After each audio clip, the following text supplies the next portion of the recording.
Right, okay, I'm going to talk about UML class diagrams. UML class diagrams is a small part of the UML specification, Unified Modeling Language, which is a formalized way to document software. UML class diagrams is used to document the structure of object-oriented programs. So what classes are in the programs and how are they related to each other, and what basic stuff do these classes contain? What we see here is a UML class diagram with three classes, A, B, and C, and some connections between them, and some members and methods on each class. This diagram contains almost all of the features of UML class diagrams which will be covered here. That is to say, it's quite a small set of features. This is everything you need basically to make sort of normal UML class diagrams and document normal software. The standard is much bigger and has a lot more stuff in it, but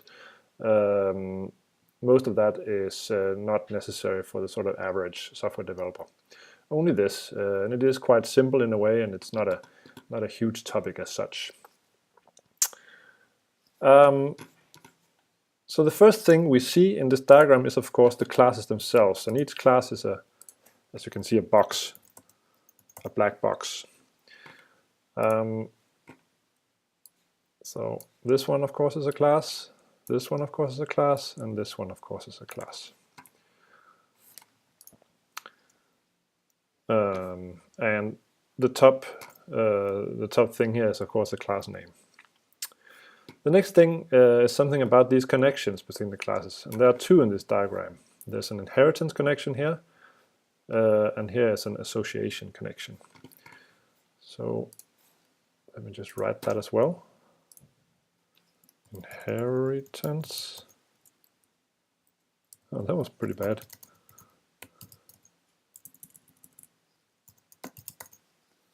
There you go.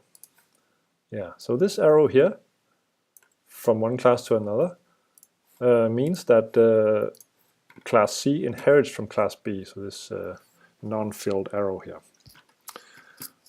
This connection up here is what we call an association. And that just means basically that these two classes know about each other in some way. So it's just a line, and the classes have some knowledge of each other. This is a bidirectional association, so A knows about B and B knows about A. The last element you see here is what we call multiplicity. It's these little numbers. Multiplicity. So these little numbers here and this number here, they're both multiplicity designations, and they tell us something about how many of the other type of class the class knows about. So A knows about, A has a connection with either 0 or 1 instances of B, and B always has an A as its connection.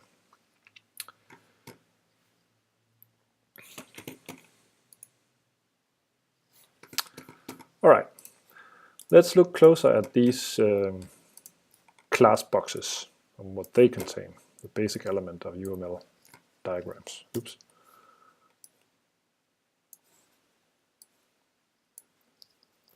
So I'll draw a class box.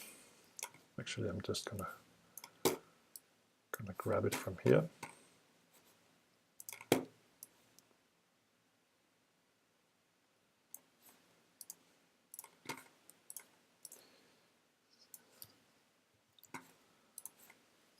Yes. To just repeat what I said, basically, the top subbox is the class name. And the second box lists what we call the members.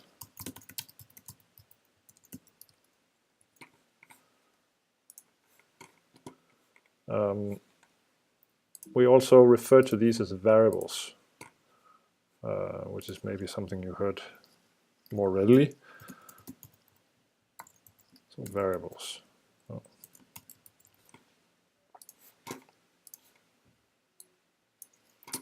And finally, we have the methods of the class. Now, you need to pay close attention to the notation, because UML is formalized. It's a formal specification language, graphical language, and this means that you have to get stuff right for it to be correct. The members have this format here, so you give the name of the member, a colon, and then some type. And then UML has a list of how to write these types in UML. Basically, here it's just a type with a capital first letter. In the same way with the class methods, this is very similar to Java notation, except that if you give any parameters here, you should give them like this. So with the type after the name to be correct UML. I'm going to put here what would be the equivalent Java code to clarify things. Private int A, private int B, private string C, and then the method public void init.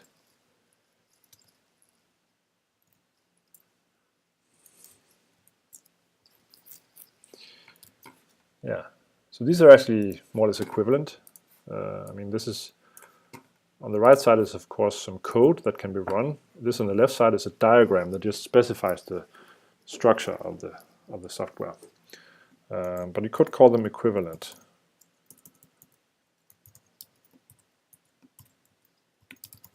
Equivalent Java code.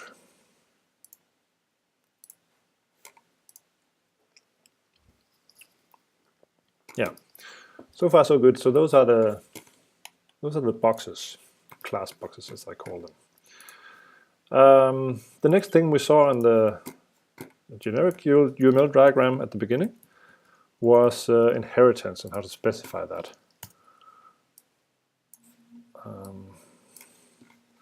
So I'm going to grab this from the diagram here and this inheritance relationship we have here.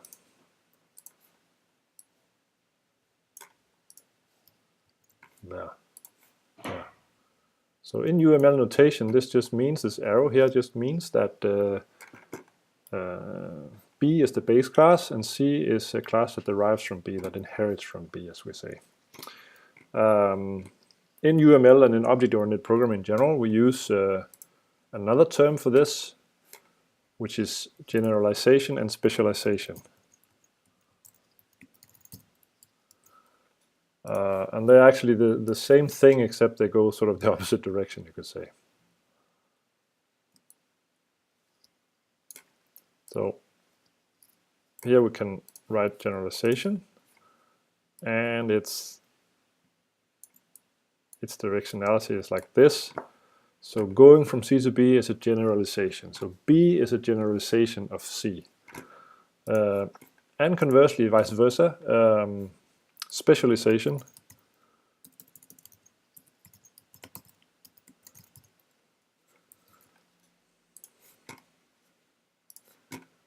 goes the other way. So I'm going to rotate that the other way to signify that.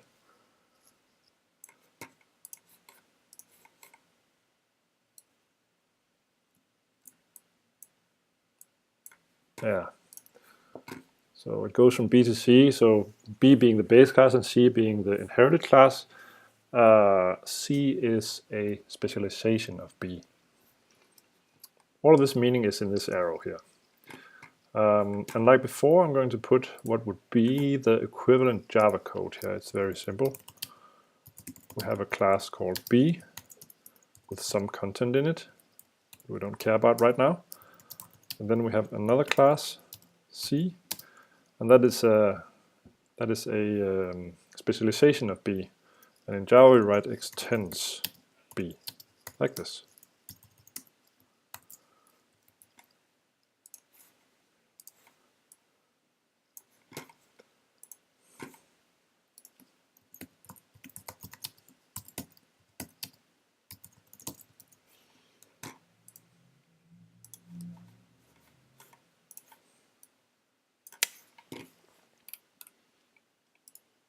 Okay. Now we're going to also talk about interfaces, because interfaces and inheritance are closely related in Java. And there is a way to specify interfaces in UML. This was actually not on the general diagram we saw before. So I'll show you the notation for having an interface and something that implements that interface, another class. We would like some more class boxes, so we put a class box here. I'm not going to put any members, or let me just put more space there. We need a little more space. And we need an implementation. But, oops.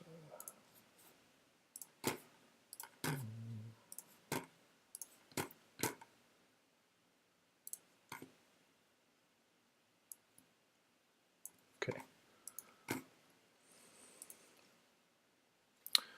We put this special decorator, I think it's called, interface, to signify that this is not actually a class. This is an interface, which is something similar to a class, but not quite the same thing. We call this D.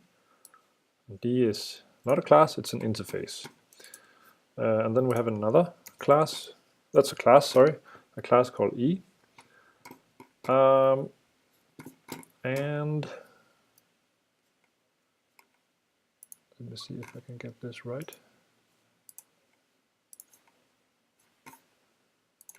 We use a dotted line to signify something called a realization. Oh.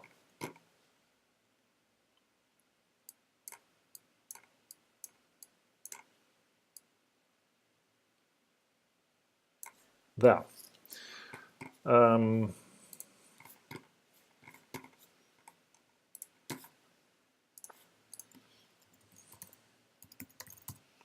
So just like these words, we used generalization and specialization. We have this word as well, use when we are, realizing an interface, you could say. So for the same reason, I'm going to draw this explanatory arrow in this direction here. So we say that E is a realization of the interface D. An interface is something abstract. You cannot instantiate an interface. It's just a way to communicate with other objects. So E will have this. Other objects will be able to communicate with instances of E using this interface. So we say that E realizes the interface D. And again, equivalent Java code. D is an interface, so we use the keyword interface. And E is a regular class, and we use this implements D to tell the compiler that we want to implement this interface. Yeah.